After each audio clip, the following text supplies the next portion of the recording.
Hello, friends. So today I wanted to talk about Christmas movies and specifically my favorite Christmas movie, which is It's a Wonderful Life. I know it's an older movie and I know a lot of people don't like that format. I also know that a lot of people think that movie is cliche. Sentimental hogwash. But one of the reasons I like it is there's so many reasons and themes in that movie that resonate with me.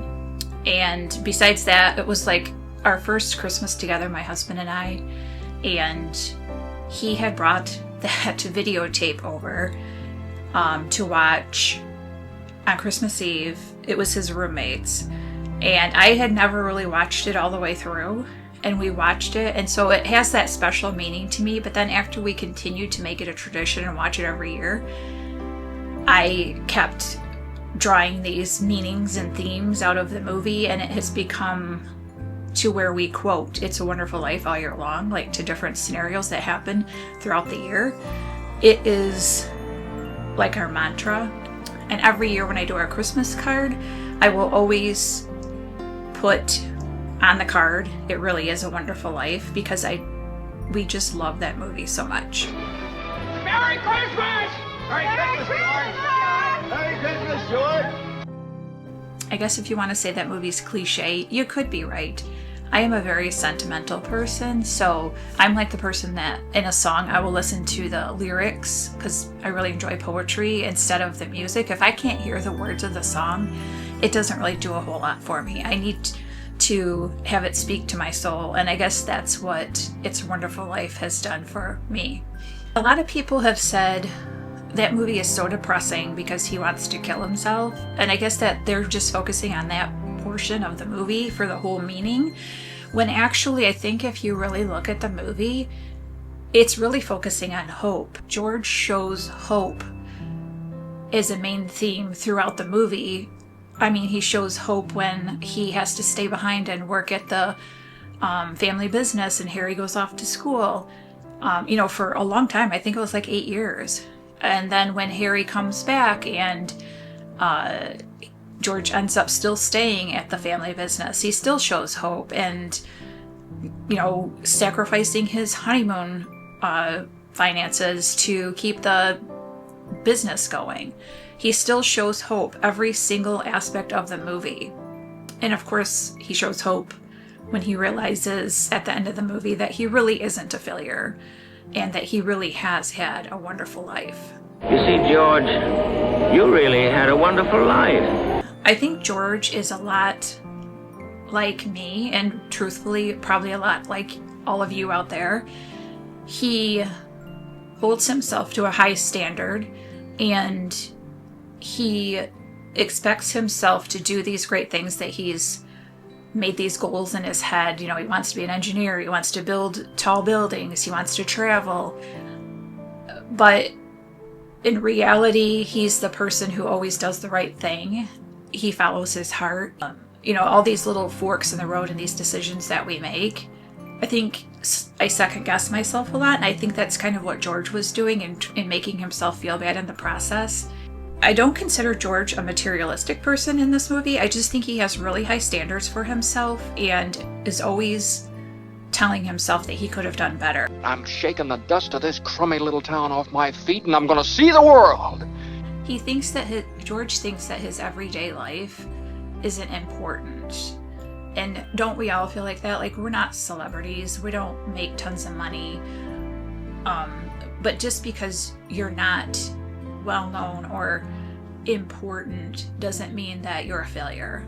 And that essentially is what George learns. One of the themes in there is, like, I call it the slingshot theory. Like, say when you have kids, you're shotting these kids out into the world.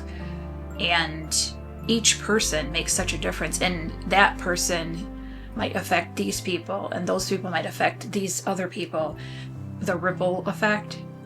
I feel like that is a major theme in It's a Wonderful Life, because when Clarence shows George that he really did have a wonderful life, and like all the things that would have changed if he wasn't there, like the city would be called Pottersville. I mean Pottersville. Don't think I know where I live? What's the matter with you? They would have no building and loan, and there would be no, like, you know, getting away from Potter. He would own everything. The city wouldn't be as nice and as friendly. It would be more commercial and downtrodden.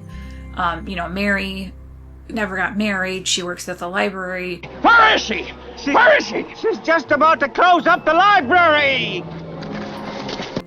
All these things, his kids would not exist. His brother wouldn't exist. All these things he did. He's done really, really important things. And it took the ripple effect for him to see what it would have been like if he wasn't there.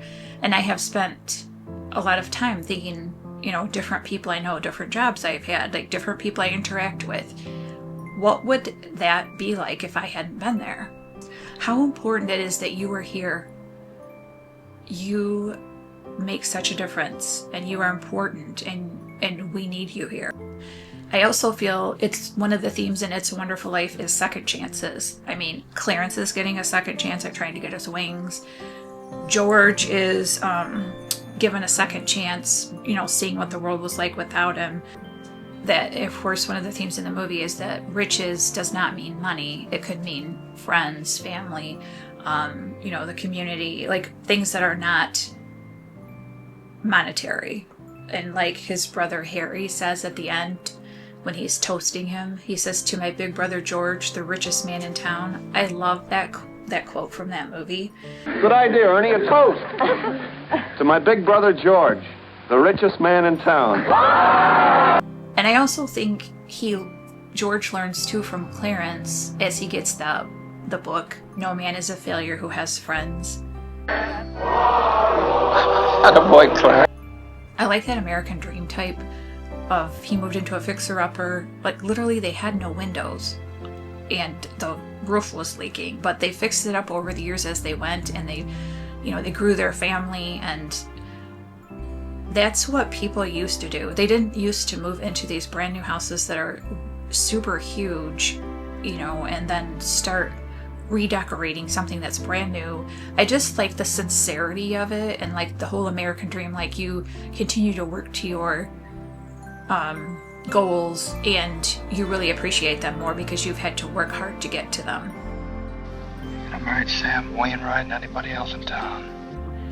I also can sort of resonate sometimes with George, because I feel like sometimes in life, you know, whether it's work or, you know, friends or family or whatever, and I know a lot of you probably have this situation where I feel like a lot of people are depending on me. And George is always the responsible one that's in charge of the situation and does what needs to be done. He always puts others first, which I liked it when he was talking to his father at the table, when he was saying that, you know, he don't want to be cooped up in a shabby little office. And his father, and he's saying, you know, well, Harry's that age now. We've talked about this. Like, I can go to school and Harry can take care of the building and loan for a while. And his father's like, I don't think that would work. And George is like, well, why not? Harry's the same age as I was when I did it. And his father replies, and this is such a loaded message, "You were born older, George." Well, no younger than I was. Well, you were born older, George. So if you haven't watched It's a Wonderful Life ever, or you haven't watched it in a long time, I recommend doing so this season. And if you do watch it every year, I hope that you watch it this year with intent. This movie is almost 80 years old, and the themes and the things people are going through, those don't change. They're still here today, 80 years later. And those are all the reasons that It's a Wonderful Life is my favorite holiday movie.